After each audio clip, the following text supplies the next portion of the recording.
Guys welcome back to my channel. నేను ఈ రోజు ఉమ్మడి కుటుంబం ఎపిసోడ్ చెప్పబోతున్నాను. స్టోరీలా అసలు ఎవరు ఊహించని ఊహ ఊహ కేతనే ట్విస్ట్ తో సీరియల్ స్టార్ట్ అవుతుంది. అది ఏంటంటే అనన్య నాటకాన్ని బయట పెట్టడానికి ఇంట్లో ఒక పాముని వదిలి పెడతారు. అసలు ఈ కథ ఎలా మొదలవుతుంది? అనన్య అనన్య కాలికి ఏదో అయ్యింది అని అబద్ధం చెప్తూ ఓవర్ యాక్షన్ చేస్తూ ఉంటుంది. అప్పుడు ఆనంద్ ఒక కొత్త డ్రామాటిక్ స్కెచ్ వేసి దానికి తోడుగా ఒక ఫేక్ పాముని సెటప్ చేసి తీస్తాడు.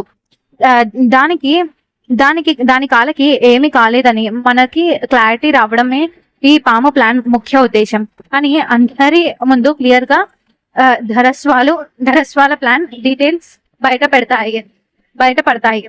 దాని తర్వాత సీన్ మొత్తం హై లెవెల్ కన్ఫ్యూజన్ ఇంకా కామెడీగా అయిపోతుంది. అనన్య రూమ్ లా కూర్చొని కాఫీ తాగుతూ ఉంటుంది. అప్పుడే సడన్ గా ఎదురుగా పాము వస్తుంది. పాము పాము అని గట్టిగా అరుస్తూ బెడ్ మీద నుంచి ఎగిరి దూకేస్తుంది.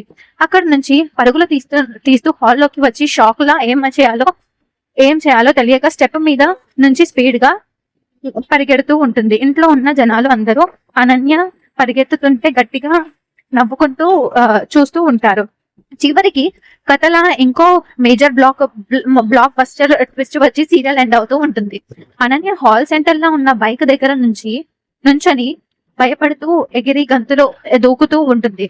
ఆనంద్ తన సైడ్ నుంచి గట్టిగా నవ్వుతూ అక్క చూసావు కదా ఇలాంటి అనన్య ఎలా గెంతుతుందో అని తన చీట్ కోడ్ స్ట్రాటజీ సక్సెస్ అయ్యింది అని కౌంటర్ వేస్తూ ఉంటాడు. అనన్య తన నాటకం పడింది అని తెలిసి మాటలు లేకుండా షాక్ గా అలా ఫేస్ పెట్టి సైలెంట్ గా చూస్తూ ఉండిపోతుంది. దీనితోటి సీరియల్ ఇలా ట్విస్ట్ తో అనన్యకి ఎలాంటి పనిష్మెంట్ పెడతారో అని ఇంకొక కొత్త కథకి తెరలేపుతూ ఉంటుంది. ఇంకా మరి నెక్స్ట్ టైం జరగబోతుంది అన్నది చూద్దాం. అప్పటి వరకు please wait, watch and subscribe. Thank you so much.